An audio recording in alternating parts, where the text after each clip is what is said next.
This little space between building and sculpture is quite interesting to me. Quite often the work that I'm creating has some kind of use. So in some senses, they might be considered small architecture, although I think of them more as sculpture.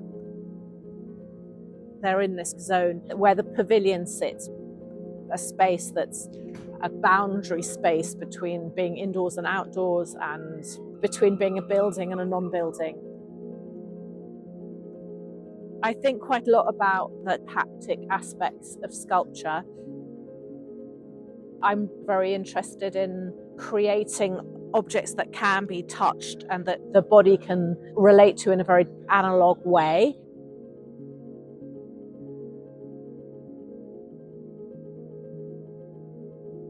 It's a big year for these sculptures. They're 21 this year. They're a series of cast concrete giant fruit. Some of them are augmented with stalks and leaves created from aluminium. This is a small courtyard in Westminster. It's in the centre of a Peabody estate, close to Westminster Abbey. These pieces represent a challenge in terms of physicality, from being very, very small to the point where you can climb on these, to the point where you actually prefer to sit on them. It's a journey with an object. The memorial is a big part of public commissions. So history in a location and the memorial have a connection. There was a desire from the part of the commissioner to think about the orchard as a reference point. I looked at records from Tudor times when Westminster was an enormous wood and thatched palace that was sprawled over a huge area that's now Whitehall. At that point, this was a kind of notorious rough spot. That is one of the best ideas, and as soon as you walk in. Oh, they got apples and pears. Oh my goodness, for the first time. No way. Yeah. So that's how you know where you are. Yeah. You know what? This saves our lives. I'm telling you, yeah, it does. It does. Yeah, delivery. Yeah, trust me, it helps them out. Trust me. Which block? Just look on there. Remember how it used to be? I was literally 13. No, we was 12 years old, 11 years old, isn't it? Going into secondary school, man. Nah, bro, it weren't like this before. Yeah, man, it's real horrible. But yeah, so I think it has helped the children here, but much like community-wise, life's changed so much. It's definitely made a positive impact for the kids that grow up here, 100%, definitely. It's mad, it's held up all these years. We used to climb off it and jump off it and stuff. I would love to be able to bring my children to a playground one day, go home. Oh, by the way, Daddy designed this. Do you know what I mean? You're really proud of yourself, because this is such a good legacy to leave for your kids and for yourself, man.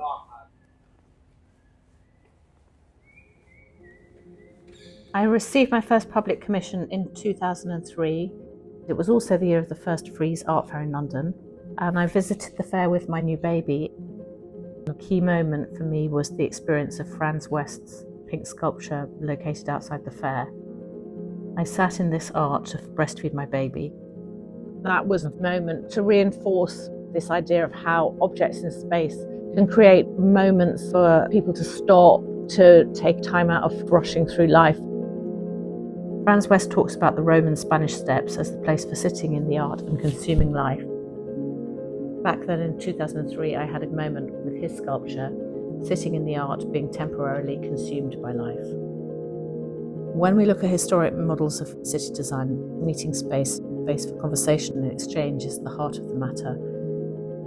Much of the driver for contemporary cities is the activation of flow, designing out of the possibility for lingering and loitering. Joseph Beuys proposed an idea of social sculpture in which the artist places themselves in service to the public. I believe in public sculpture as an anchor for social activation. Meeting and exchange are a central human need and a vital part of life in the democratic city.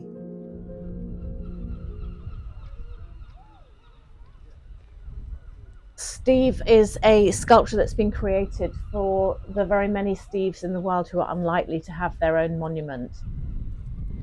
Steves in the past, Steves of the present, and Steves going forward. This is a monument for all Steves. The work is created out of 5 planes of Corten steel. The asymmetry was important for me because I wanted some reference to the growing asymmetric situation in society whereby an ultra wealthy elite is emerging at the expense of people lower down in the system. If you walk into sculpture and sit on the concrete circle, the plains of Steve feel like a protective layer between you and the environment. The children of Steve are asymmetric planters with benches attached. They have a lot of edibles in them. Rosemary and thyme and fennel. I enjoy this collision between the rigidity of the steel and the softness of the planting. Scope for making a small pavilion sculpture is that you're really thinking about the setting, where it's sitting in space. So Steve is a folly, but unlike a folly that sits in the garden of a stately home, this folly has its own garden within it. It inverts this power dynamic between a traditional folly as an object to be gazed at by the ruling class. Steve is there for everybody and everyone with its garden inside it. My desire is to make it an enjoyable encounter for the passers-by. It is a punctuation mark and a moment of something different within space. My hope is that it's enjoyed by people. The idea of Folkestone Triennial started really as a celebration of the fact that Folkestone is a destination for holiday makers. The uniqueness of a place is something that will stop people and get them to talk to each other. In Mediterranean countries, the tradition of the evening walk, everybody goes out and looks at each other. Looking at each other, it's a manifestation of community. It's the acknowledgement that you're part of something bigger than your own family. Why is community important? It's a big question. But ultimately, I think humans function better, let's say they are happier, if they feel that they belong to something, to a community of other people. And public space is the place where that happens. And public space can be made more comfortable and allow people to linger for longer and to talk to each other more if it is designed and arranged to do that. And that's something that artists can do by making places unique.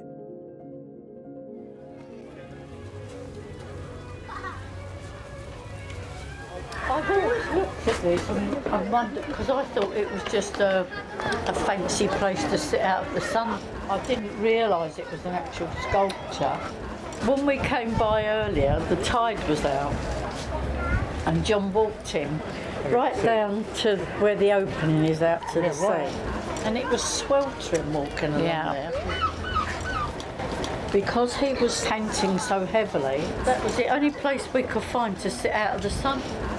Being a black dog, he overheats very I bet. A lot of people sit in this. Lunchtime especially. Yeah, fish and chips. Yeah, exactly. That's right, yeah. Because I know we all like the sun and we're complaining we haven't had much sun this year, but when it does come out, it's quite strong, isn't it?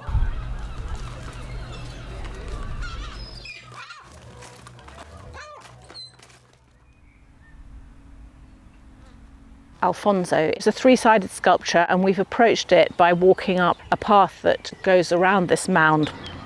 So as you come up, your view onto the sculpture keeps changing.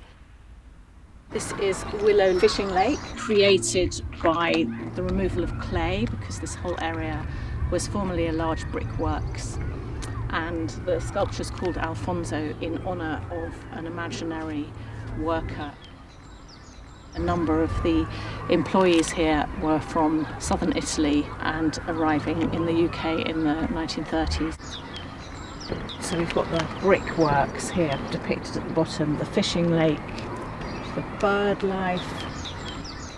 These symbols from the history of code breaking, because we're really close to Bletchley Park here. The bricks were all made in a small brickworks where they have a system of wood firing kilns using the materials that they grow adjacent to their brickworks. The fish on the brick side, there's glazed eyes all over that, so the sculpture looks back at you as well as you being able to look at it. I made a sculpture in Newton Leys in 2021. Have you seen it before? Yeah, it's like this blue arch. It's near the lake. That's right. What I wanted to do is to ask you to draw the sculpture from your memory. Drawing's really important to me as an artist. It's one of the ways that I get my ideas out of my head and make an image of my idea so that other people can understand it. So drawing is vital. It's the method of communication. I'm doing a mama swan with her babies and the dad as well. And there's the mountain with the arch on top. No, you know at night, yeah, when the sun is setting, we go there to walk my dog with my sister, and we sit on there, we see the sunset and the water, and it's beautiful there. Yeah, it's really yeah. I rode my bike down this bike. Yeah, I did as well. I went down there. It's like if you go too fast, all the rocks like move around, and sometimes You like start to skid around. yeah, you like start to skid around. Every Remembrance Day we come here, we meet, and we've done various things. We've had a poppy wreath that's been here, we've stuck poppies into the sides, and this is a focal point that's, that the whole community knows where to go, and that's become a regular thing. Every year we do that. The whole school come up and we all meet, everybody comes here, and it's just become so embedded in our community that this is like the central place that you meet. Whenever we come past, it is impossible to go past this without my kids wanting to run up those stairs and come here and argue over the bench and look at the snail. It's just, it's to them, that's what you do. Just that's their ritual. It's hard to kind of put into words how a piece of art means something to you when it is just, I mean, it's bricks and it's mortar and it's, but to me this represents my home.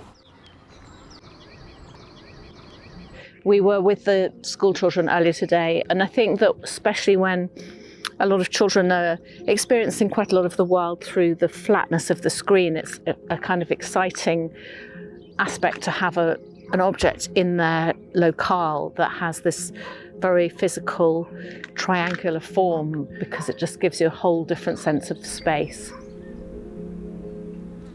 The post-pandemic world, with the working from home a lot, this kind of gives whenever I can have like a phone call with someone that I don't have to be at my desk for, this is like a really nice destination to come out, and I'll often come sit up here and do some calls and just get out, enjoy the statue, enjoy the view.